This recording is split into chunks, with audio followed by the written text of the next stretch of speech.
E aí galera, sejam bem-vindos ao canal Fatos Curiosos. Hoje, a gente vai fazer uma viagem no tempo para falar dos guerreiros mais casca-grossa, estrategistas e destemidos que o mundo já viu. Aqueles que, só de ouvir o nome, já dava para sentir o chão tremer. É de arrepiar, pessoal. E são essas figuras lendárias que a gente vai desvendar hoje. Então, já prepara o seu escudo, afia sua espada, ou seu like no caso, se inscreve no canal se você ainda não faz parte dessa legião, e me conta aqui nos comentários. Qual desses guerreiros você acha o mais incrível? Preparados para essa aventura histórica? Então, segura o tchan que lá vem história. Abrindo nossa lista com um estrondo, temos ele, Átila, o Huno. Esse cara era sinistro, apelidado de Flagelo de Deus, imagina só a fama. Líder dos Hunos, um povo nômade que botava terror na Europa e no Oriente, Átila era conhecido pela sua crueldade implacável, um verdadeiro azougue.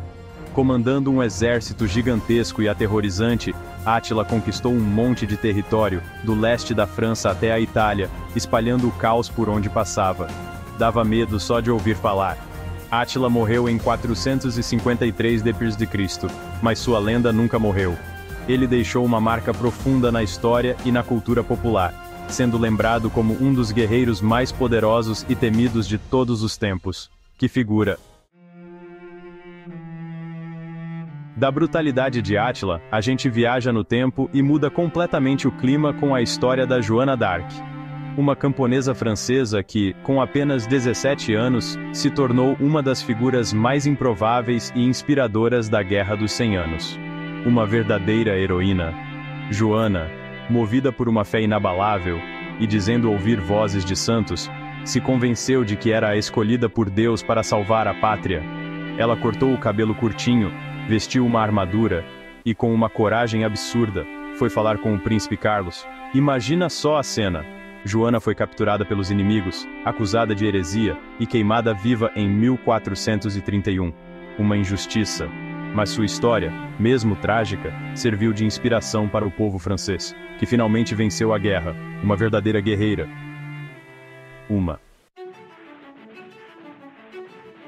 Preparem os escudos, afiem as lanças porque agora vamos falar de um cara que é sinônimo de bravura e coragem, Leônidas I, o rei espartano que liderou a defesa das Termópilas.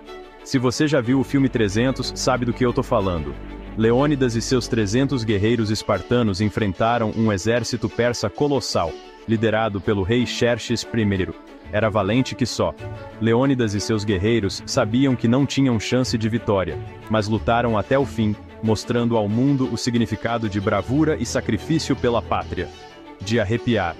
A Batalha das Termópilas pode ter sido uma derrota militar, mas virou um símbolo eterno da resistência espartana e da coragem humana. Capítulo 4. Miyamoto Musashi, a lenda samurai.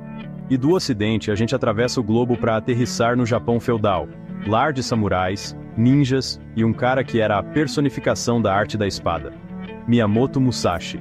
Musashi era um ronin, um samurai sem mestre, e ficou famoso por sua técnica única de usar duas espadas ao mesmo tempo, o estilo Niten Ichi Ryu, que ele mesmo desenvolveu. Ele participou de mais de 60 duelos e nunca perdeu nenhum. Um verdadeiro mestre. Musashi viveu num Japão em guerra, mas no final da vida, ele se isolou numa caverna e se dedicou à meditação e à escrita. Ele morreu em 1645, deixando um legado que transcende as batalhas e inspira pessoas até hoje a buscar a maestria em suas áreas de atuação. Um exemplo. Capítulo 5. Genghis Khan. O Conquistador Implacável. Genghis Khan unificou as tribos nômades da Mongólia e conquistou um império colossal, da China ao leste europeu. Um gênio militar e estrategista nato. Nascido como Temujin, superou uma infância difícil e traições. Uniu as tribos mongóis com diplomacia, astúcia e violência. Morreu em 1227, mas seu império continuou a crescer. Deixou um legado controverso, unificando a Mongólia e promovendo o comércio. Capítulo 6. Alexandre, o Grande. O Conquistador Precoce. Ele conquistou um império antes dos 30 anos, espalhou a cultura grega pelo mundo antigo e morreu jovem, no auge da sua glória. Estou falando de Alexandre III da Macedônia, mais conhecido como Alexandre, o Grande. Alexandre era filho do rei Filipe II da Macedônia, mas desde cedo demonstrou uma inteligência e uma ambição fora do comum. Um prodígio. Alexandre, o Grande, morreu aos 32 anos, vítima de uma doença misteriosa, mas deixou um legado inegável.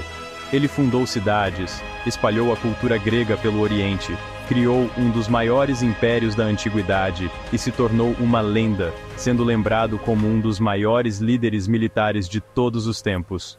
Que trajetória!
Uma perda terrível, mas sua luta não foi em vão.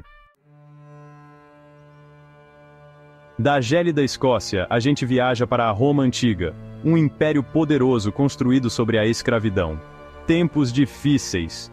E é nesse contexto brutal que surge a figura de Espartacus, um gladiador trácio que ousou desafiar o poderio romano.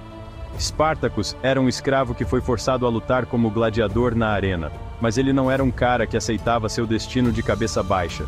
Ele queria mais. Em 73 a.C., ele liderou uma revolta de gladiadores e escravos que se espalhou pela Itália como um rastilho de pólvora.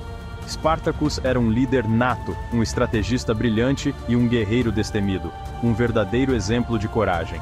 No final, Spartacus foi derrotado e morto em batalha, mas sua história se tornou um símbolo eterno da luta contra a opressão e da busca pela liberdade. Sua luta ecoa até hoje. Da arena de gladiadores a gente viaja para a Grã-Bretanha do século I d.C., onde uma rainha celta desafiou o poderio do Império Romano Boudica. Ela era uma líder feroz, uma estrategista inteligente e uma força da natureza, uma mulher à frente do seu tempo. Boudica era a rainha dos Essenos, um povo celta que habitava o leste da Grã-Bretanha. Quando seu marido, o rei Prasutagus, morreu, os romanos viram uma oportunidade de anexar o reino dos Essenos, e humilharam Boudica e suas filhas publicamente. Que afronta! Boudica, movida por um desejo de vingança e pela defesa do seu povo, liderou uma revolta contra os romanos que chocou o império.